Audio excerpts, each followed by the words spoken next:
حذیفہ، آپ کو حضرت آدم اور حضرت حوا کی کہانی پتہ ہے؟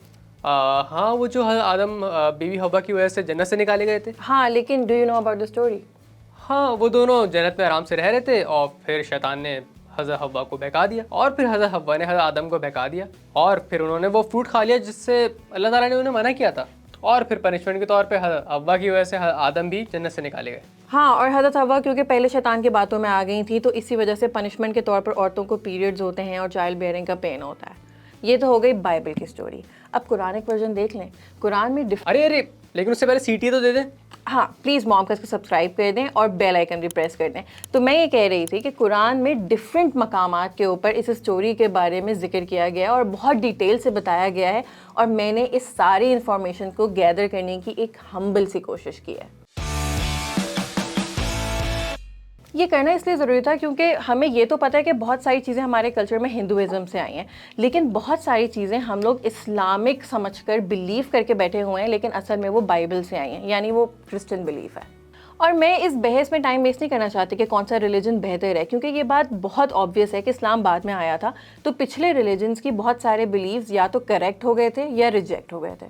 میں بس یہ کہہ رہی ہوں کہ اب وقت آ گیا ہے کہ اسلامک بلیف اور لٹریچر سے ببلیکل سٹوریز اور ایکسپلینیشنز کو سیپریٹ کر دیا جائے. لیکن بات تو یہی ہے نا کہ حضرت حوا واز اے وومن اور وہ پہلے بہکاوے میں اسی لیے آ گئی تھیں کیونکہ عورتیں ویسے ہی ایموشنلی انٹیلیجنٹ نہیں ہوتی اور مرد کے اندر استقامت زیادہ ہوتی ہے.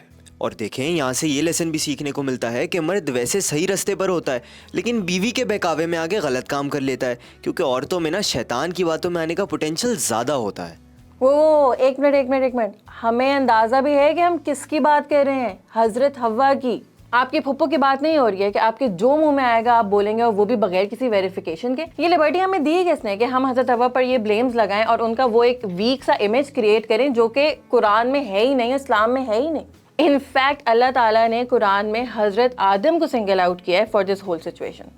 سورہ طٰہٰ کی آیت نمبر 115 میں اللہ تعالیٰ حضرت آدم علیہ السلام کی ڈٹرمنیشن کے بارے میں بات کر رہے ہیں. اور بے شک ہم نے آدم کو اس سے پہلے تاکیدی حکم دیا تھا تو وہ بھول گیا اور ہم نے اس کا کوئی مضبوط ارادہ نہیں پایا تھا. اور آگے 121 آیت میں لکھا ہے کہ آدم نے اپنے رب کے حکم کے خلاف کیا تو اس نے راہ نہ پائی.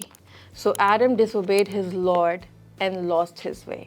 That's what the Quran says. حضرت حوا کا نام ہماری زبانوں پر تو بہت ہے لیکن قرآن میں تو ایک دفعہ بھی نہیں ہے. قرآن میں یہ ایونٹ کیسے مینشن ہے؟ Let me read it to you.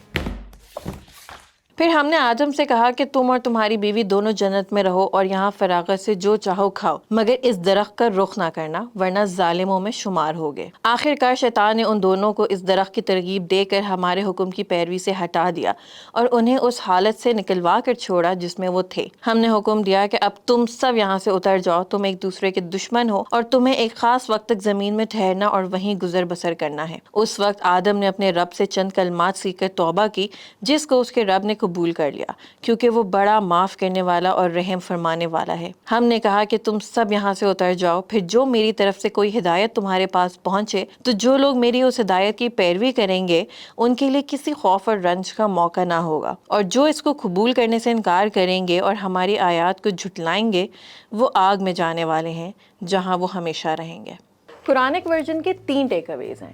Number 1، حضرت حوا اور حضرت آدم دونوں شیطان کے بہکاوے میں آئے تھے اور اللہ تعالیٰ نے دونوں کو ایکولی رسپانسبل ٹھہرایا ہے، صرف حضرت حوا کو نہیں. نمبر 2، اللہ تعالیٰ نے ان کو اس دنیا میں بہت گائیڈ کر کے بھیجا تھا، not in the form of banishment, مطلب ان کو ابینڈن نہیں کیا تھا بلکہ بہت تسلی دی تھی کہ تم لوگ جاؤ اور تم لوگوں کو جو ہدایت ملے گی اس کو فالو کرو تو گائیڈڈ رہو گے. اور ساتھ میں یہ وارننگ بھی دے دی تھی، یعنی بتا بھی دیا تھا کہ شیطان تم لوگوں کا دشمن ہے تو اس سے بات نہیں کرنی، اس کی بات نہیں ماننی. Now you know. Number 3، Hazrat آدم علیہ السلام آسکڈ فار فارگیونیس. ربنا ظلمنا انفسنا ایک بہت فیمس دعا ہے اور ہم اپنی دعاؤں میں بھی اس کو شامل کر دیں. یہ حضرت آدم علیہ السلام کی دعا ہے. تو اللہ تعالیٰ نے ان کو معاف کر دیا تھا. تو جب معاف کر دیا تو پنشمنٹ کیوں ہوگی؟ تو یہ جو کہا جاتا ہے نا کہ حضرت حوا کی غلطی کی وجہ سے وہ لوگ جنت سے نکالے گئے اور حضرت حوا کی غلطی کی وجہ سے عورتوں کو پیریڈز ہوتے ہیں یا عورتوں کا رتبہ کم ہے، ان کی رسپیکٹ کم ہے یا ان کو چائلڈ بیئرنگ میں پین ہوتا ہے، یہ ساری باتیں بائبل کی ہیں. I will surely multiply your pain in childbearing. In pain you shall bring forth children. Your desire shall be contrary to your husband, but he shall rule over you. Genesis. Adam was not deceived, but the woman was deceived and became a transgressor. Yet she will be saved through childbearing if they continue in faith and love and holiness with self-control. Paul not only assigns women a subordinate role but blames all of them for Eve's transgression, as if Adam were a poor, misguided male led by the wiles of an evil female.